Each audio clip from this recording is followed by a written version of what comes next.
Right, ప్రస్తుతం వరంగల్లో కేంద్ర మంత్రి కిషన్ రెడ్డి మాట్లాడుతున్నారు. లైవ్ చూద్దాం. రెడ్డి గారు పోటీ చేస్తా ఉన్నారు. 3 స్థానాలు మేము తప్పకుండా విజయం సాధిస్తాము.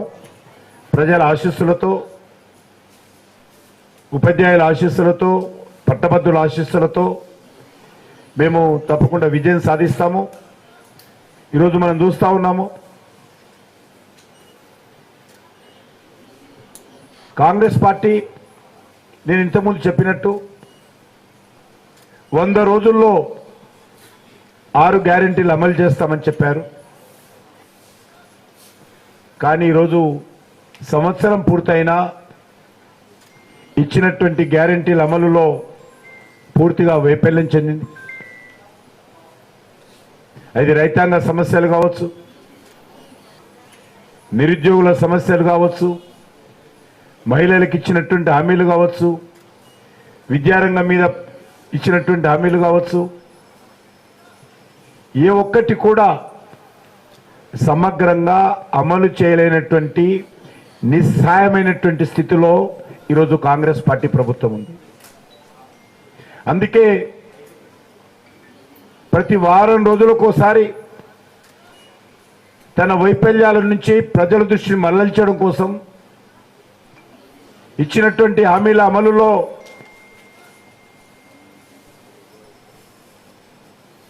ఈరోజు ప్రజల్లో వస్తున్నటువంటి వ్యతిరేకతను దృష్టిలో పెట్టుకొని దాని నుంచి కొత్త అంశాల దృష్టికి తీసుకుపోవడం కోసము లేని విషయాలను మాట్లాడుతూ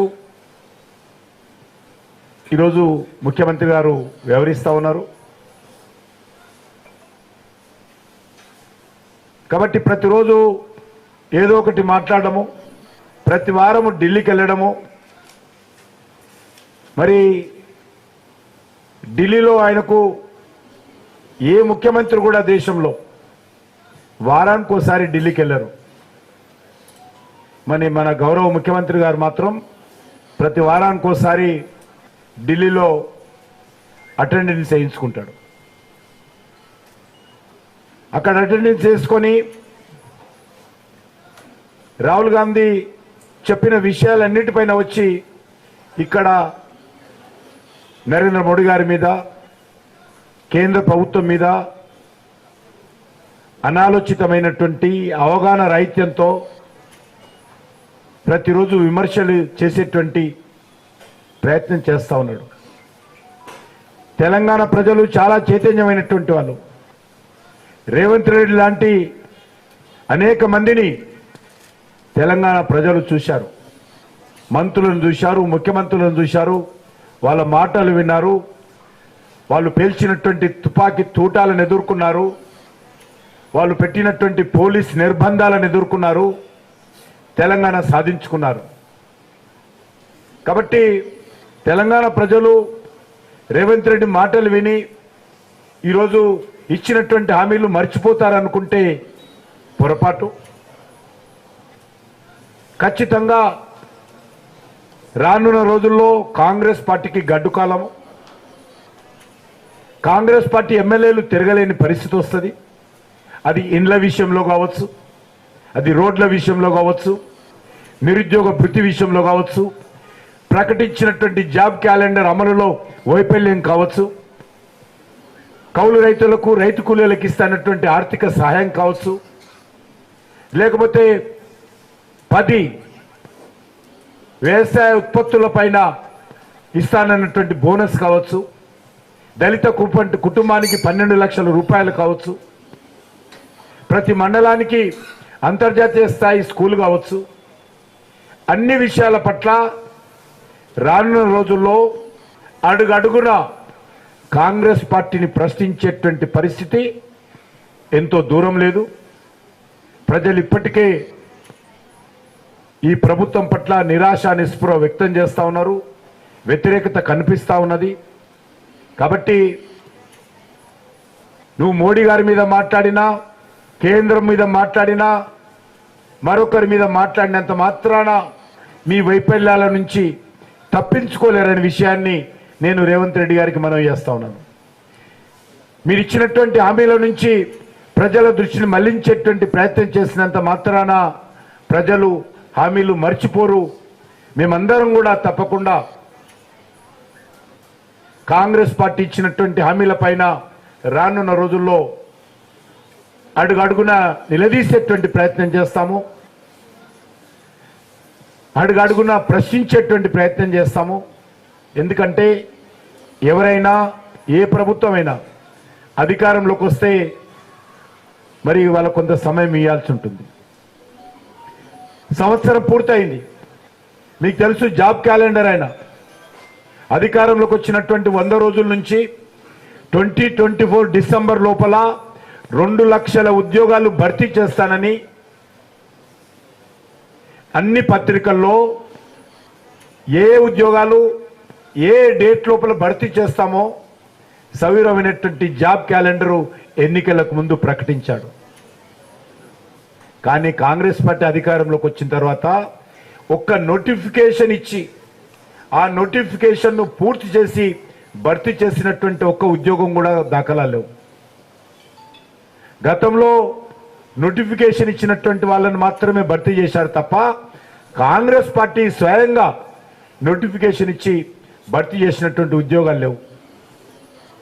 కాబట్టి ఈరోజు నిరుద్యోగ యువత కావచ్చు, ఫీజు రియంబర్స్మెంట్ రాక విద్యార్థులు, విద్యా సంస్థలు, ఆ విద్యా సంస్థల్లో పనిచేస్తున్నటువంటి ఉపాధ్యాయులు అనేక రకాల ఇబ్బందులకు గురవుతున్నారు.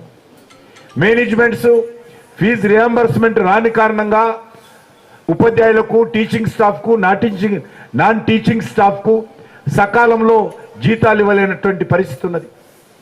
విద్యార్థులకు సరైనటువంటి బోధన లేనటువంటి పరిస్థితి ఉన్నది. విద్యార్థులకు సర్టిఫికేట్స్ సకాలంలో ఇవ్వలేనటువంటి పరిస్థితి ఉన్నది. ఉద్యోగస్తులకు జీతాలు ఇవ్వలేనటువంటి పరిస్థితిలో ఈరోజు ప్రభుత్వ పాఠశాలల్లో, ప్రభుత్వ ఉద్యోగుల్లో ఉంది. టీచర్స్ రిటైర్మెంట్ అయితే నెలల తరబడి రిటైర్మెంట్ బెనిఫిట్స్ అందించలేనటువంటి పరిస్థితుల్లో ఈ ప్రభుత్వం ఉంది. డిఏలు ఎక్కడ పోయినాయో తెలియదు. వేతన సవరణ కమిటీ ఇంతవరకు మరి ప్రభుత్వం దృష్టిలో ఆలోచన చేయలేదు.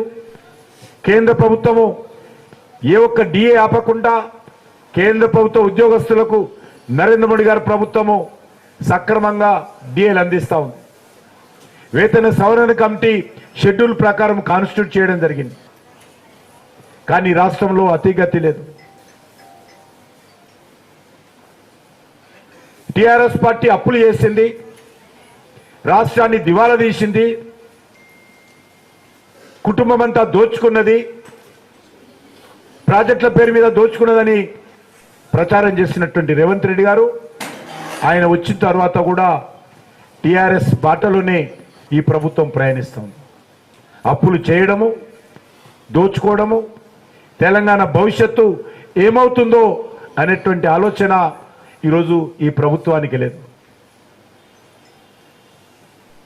కేసీఆర్ ఉన్న రోజులు నేను నా కుటుంబం ఉంటే సరిపాయే, తెలంగాణ ప్రజలు అప్పుల పైన పర్వాలేదు అని ఇష్టారాజ్యంగా అప్పులు చేసి మిగులు బడ్జెట్తో ఉన్నటువంటి ఈ రాష్ట్రాన్ని అప్పుల పాలు చేశారు.